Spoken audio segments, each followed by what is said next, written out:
So good morning, everybody, and welcome back. And we begin our Sunday morning Torah and learning first with just a quick introduction by this video.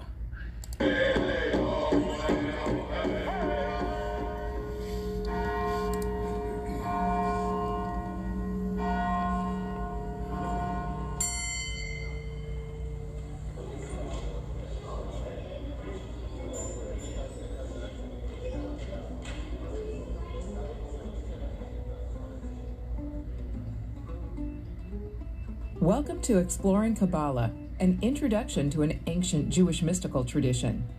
In the first episode, we learned that the Zohar, a central text of Kabbalah published in Spain in the 13th century, while fascinating, is a challenge to understand. The student of Jewish mysticism needs a key, but why is the text so confusing? And what is that key to comprehension? We find out.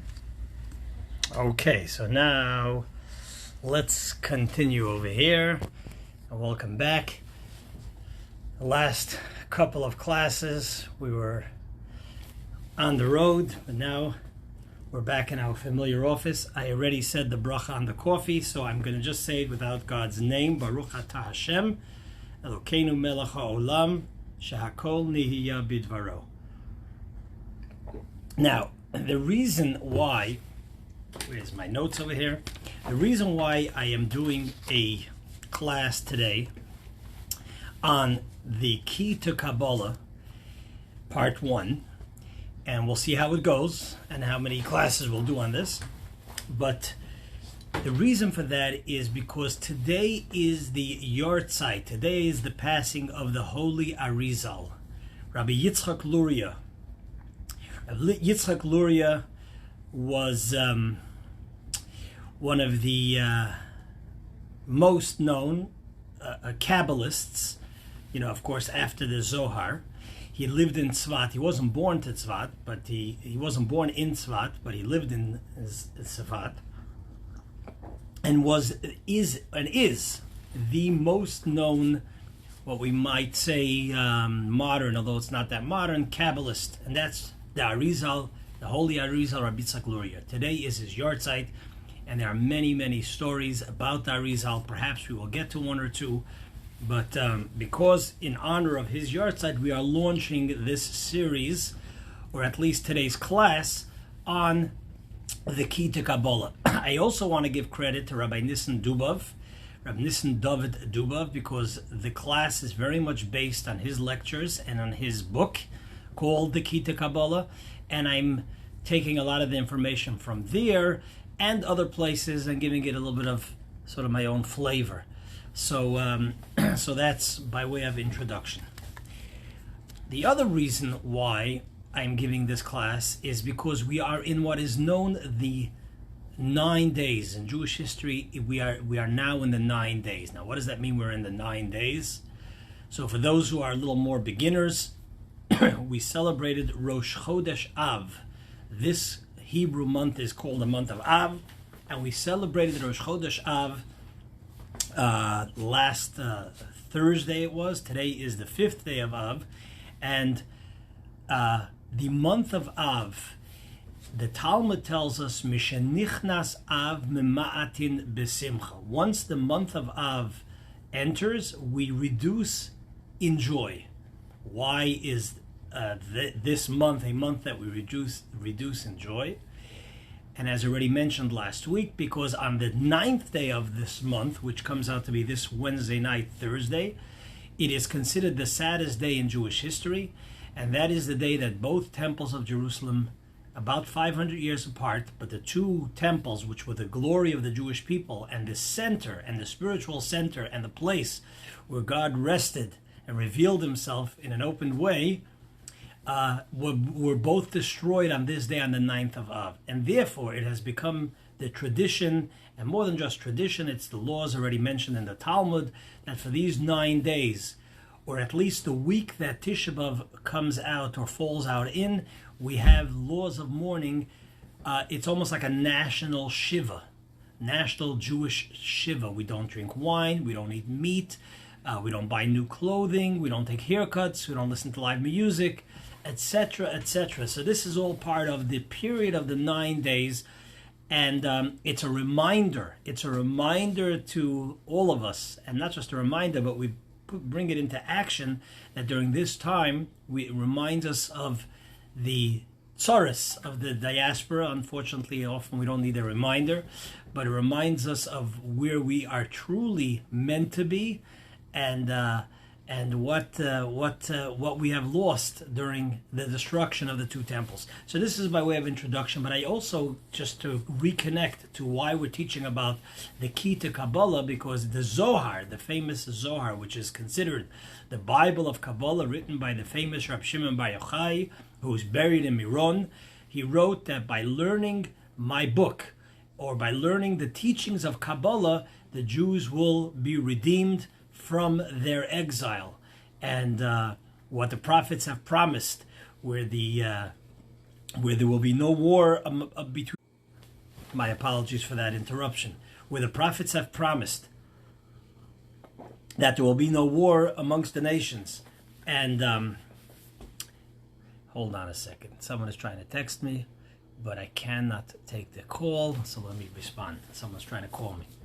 So, where the prophets have promised that it'll be a time where nations will be at peace with each other, etc., etc. That's all part of what going out of exile means for the entire world.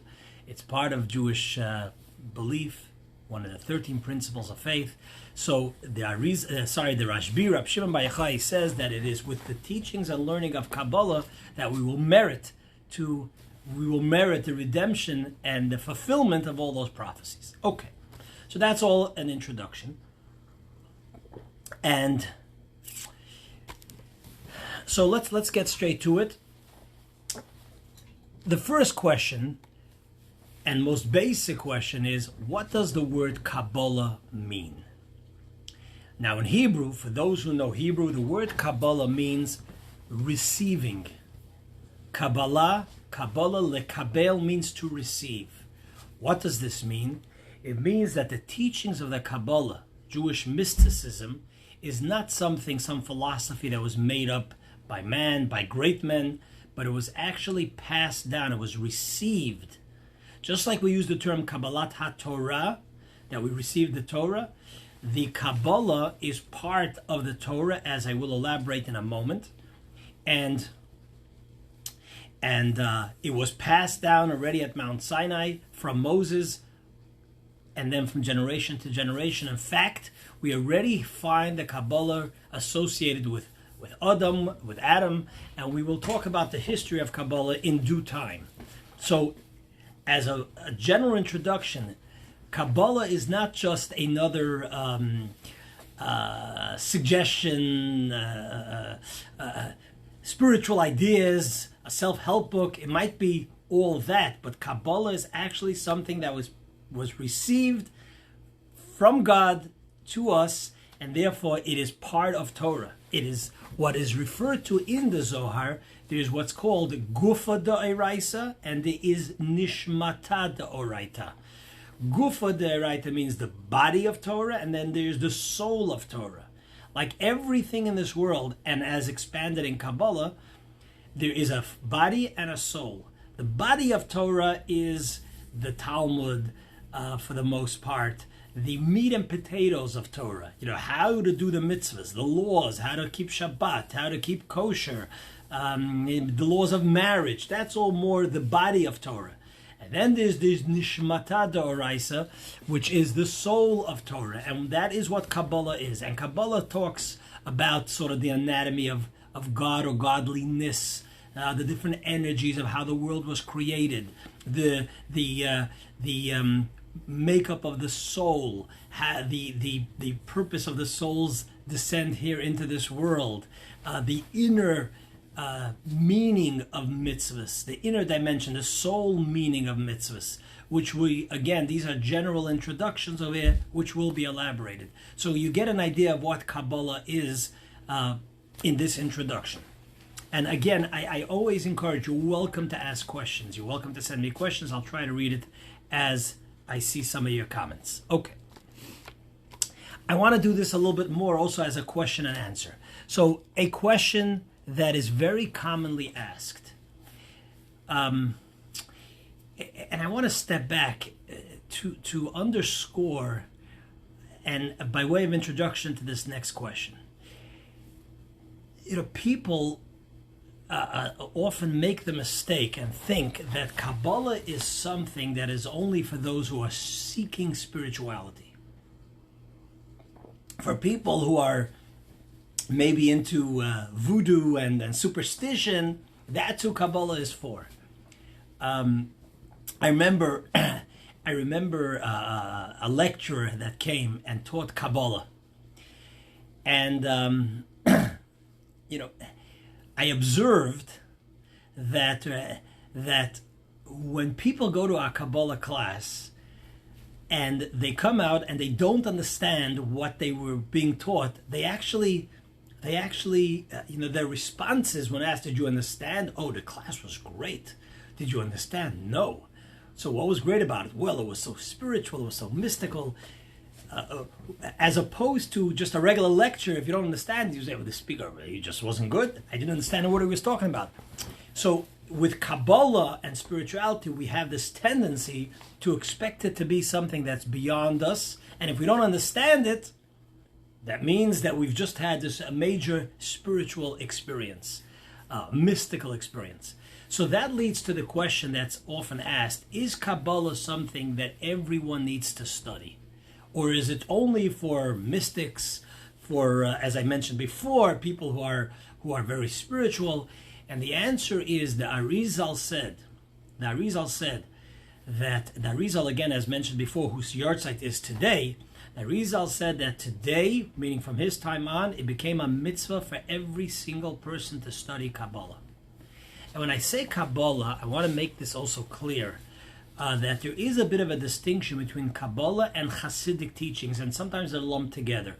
So in my discussion here, when I say Kabbalah, I do mean it somewhat as a lumped together subject or topic, because more specifically, Kabbalah deals more with the godly sort of anatomy, for lack of a better word, analyzing the godly energies, whereas Hasidus focuses more on how to apply that and develop and analyzes the soul of the person and the makeup of the neshama and so on. So there is a distinction there, although it's often lumped together, and we will, sometimes lump it together. Okay, or actually not sometimes, but for the most part, when we're having this discussion over here, it's meant as one thing, unless I specify. Specifically Kabbalah versus Hasidic teachings and Chabad and so on. So the reason why today it is so important for everybody to learn Jewish mysticism is because the Arizal says that because of the increase of darkness, it used to be that it was told very clearly that only if you're 40 and older should you learn Kabbalah, Jewish mysticism. Under 40, do not. Why not? Because they're very spiritual, and they're very in Yiddish we would say they're very edel subjects that can easily be misunderstood. It could even be vulgarized and taken in a wrong way. And therefore there was a caution that one should not learn Kabbalah without these primary conditions. Number one, you reach a certain age, so you have a maturity in life. And number two is that you have a tremendous knowledge in the Talmud and Jewish law and so on. And then you have that grounding, and you have that balance, and then you can move on to Kabbalah. Now, while the concern about misinterpreting and misdirecting Kabbalah still exists and actually occurs today, the Arizal felt, and this has also been the approach of Hasidic leaders, Chabad teachers and so on, that because of the increase of darkness, you have to dig into a deeper aspect of the Torah. And it's not enough just to learn the body of Torah, you have to learn the soul of Torah as well to combat that spiritual darkness that exists out there. And number two, since, as mentioned before, It is this teaching that brings an awareness of godliness, which makes the world a vessel for the fulfillment of the prophecies of Isaiah and the others in the reversal of the darkness that came about through the exile, which is why, again, we're learning this during now the 9 days and coming up to Tisha B'Av. So the answer to it is yes, everybody should learn Kabbalah. However, this comes with a caveat. As a result of that, you really should not be studying Kabbalah without a qualified teacher. It's not just opening a book. People do that, and I've had people come and they discuss, and I could see that they don't have an understanding for what's going on over here, because without proper learning and having a background and knowing the nuances, it's like somebody opening up a medical book and practicing medicine. I mean, you're gonna harm the patient. You really have to do a lot more than just open something up. I mean, and that is many more times over when it comes to studying Jewish mysticism. I mean, there's even a certain Edelkeit, we say in Yiddish, that you have to develop. And I want to highlight that with a response, the famous from Maimonides, the famous Rambam, who was extremely logical, but nevertheless he responded to an episode, as I will explain in a moment, with something that is not rational but more spiritual, as I'll tell you. But first, after taking the sip of this delicious coffee, I want to make another point, an important point in our introduction today to the learning of Kabbalah.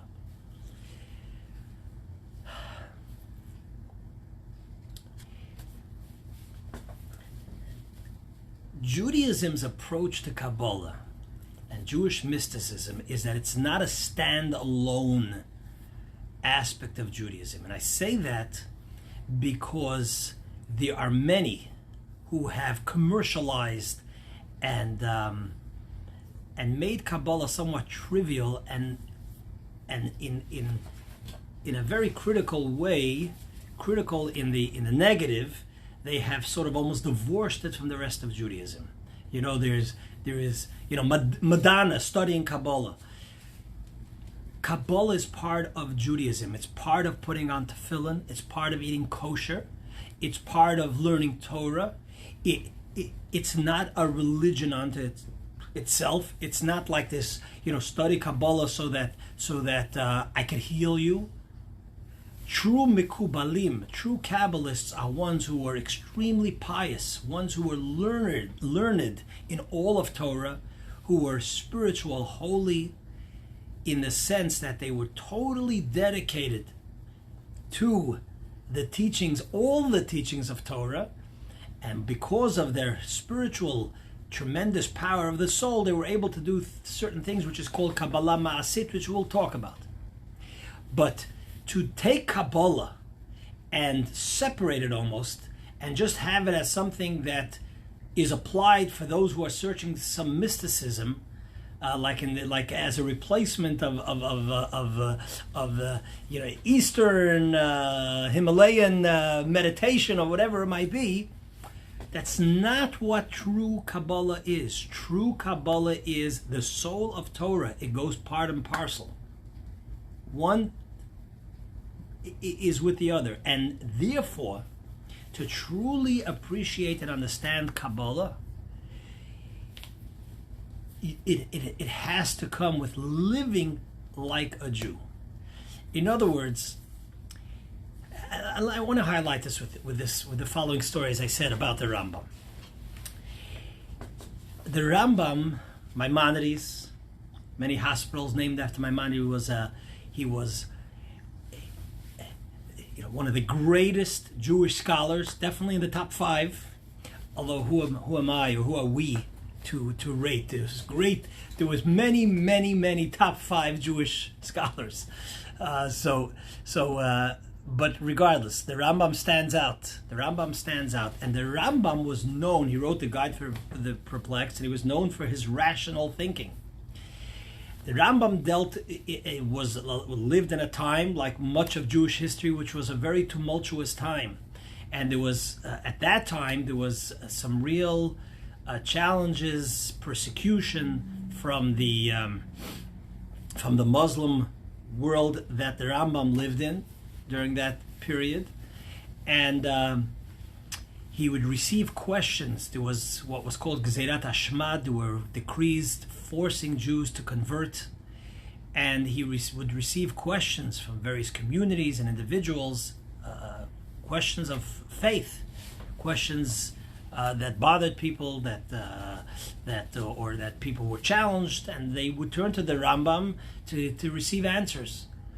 And there was a community that sent him, and there's actually a writing called the Igeret Hashmad and the Igeret Taimon, answers that were published, long answers that the Maimonides published to these communities. And there was a certain community that wrote to the Rambam a series of questions on faith, on Jewish belief, Jewish fundamental beliefs, and the Maimonides did not respond. And Rabbi Avram ben HaRambam, Rabbi Avram, the son of the Rambam, writes that he asked his father why his father, the Rambam, is not responding to this community. The Rambam has responded to many communities. Why is he not responding to this community? And the Rambam said, I think I repeated this story a while back in one of the lectures. The Rambam responded that because they don't keep kosher, they will not have the sensitivity, the spiritual sensitivity to understand the answers that I'm giving to them. Now, what does one have to do with the other? It's a rational question, rational answers. But we all know, even in life, there are certain things that you cannot explain unless you live it. You have a certain feel for it, a sensitivity for it. Otherwise, I just can't explain it to you. And there are examples that can be given. You know, you can't explain really well what a shul looks like the moment after Yom Kippur and everybody's running home to break the fast. You know, it's one of those things you got to be there to understand it. It's hard to explain. It's very hard to explain what a synagogue looks like, you know, on Purim when we're all shouting Haman. There's certain things you can't explain. That's on a sort of a cultural level, but on a spiritual level, it's definitely the case as well, and it's much more so when it comes to the teachings of Kabbalah. While there are certain ideas can be explained, and we're going to try to do so, but Kabbalah, like every part of Torah, wants a Jew to live life the way God wanted a Jew to live life. The caution over here is that it's not all or nothing. It's not you say, okay, Rabbi, are you telling me that unless I keep 100%, this class is not for me, there's no point in learning? No, I'm not saying that, because first of all, none of us keep 100%. But there's something to know what to strive for. What we should be striving for is, and when we learn Torah, Kabbalah, we should know the truth. And then we have to ask ourselves, what am I ready to do? What am I ready to commit? And one step at a time is great. It's not all or nothing. But we also need to understand and appreciate that what Kabbalah wants from us, it wants us to live life the way God wants a Jew to live. And we, in turn, should try to always grow and strive, and one step at a time. So that's an important point as we embark on the learning of Kabbalah. Let me see what else I have here in notes. Okay, I also want to mention another point here by way of introduction, because this is very common as well. You know, you might go to the Ma'aras HaMachpelah, or to Kever Rachel, to the resting place of our mother Rachel, or other places, and you'll see people selling, let's say, a red string that is to ward off an Ein Hara, to ward off an evil eye, or other amulets that are being promoted. Now, I'm not going to totally dismiss it. I'm not going to say none of it has any validity, but I'm going to say that that's not the real and main objective of learning of Kabbalah. The main, and there's no question that sometimes these things have been commercialized just to make a buck. But the real objective of learning Kabbalah is to be a better person, to understand to understand God, to understand the process of creation, to understand the purpose of creation, to understand the soul. We all have a soul. We're alive. What is that soul? What is that godly soul? What is that Jewish soul?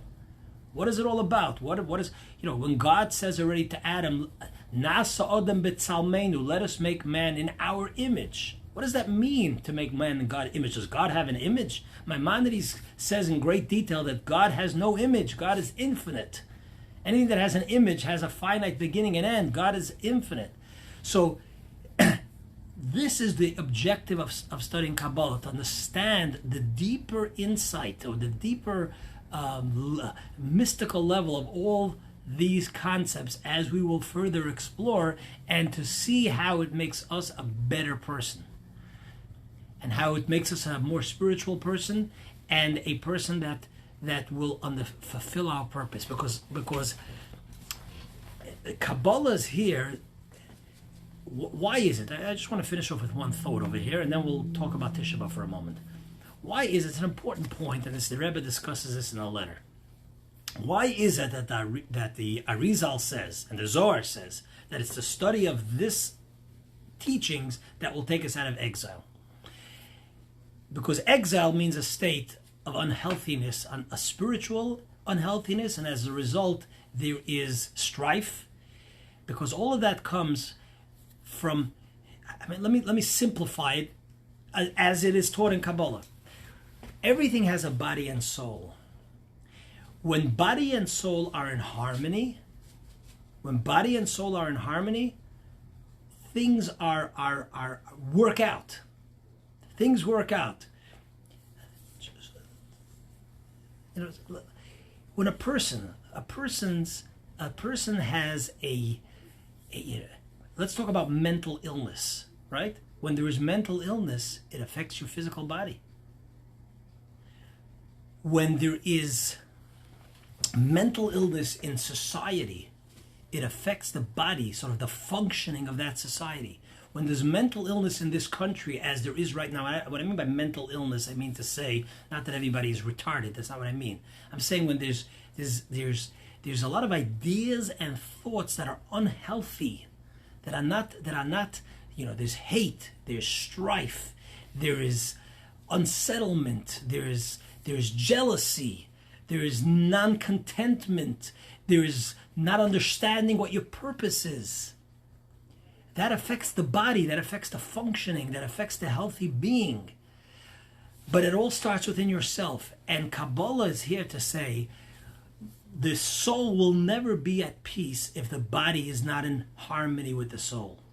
But the body will be at peace if the soul, if the body is the proper vessel and functions according to the will of the soul.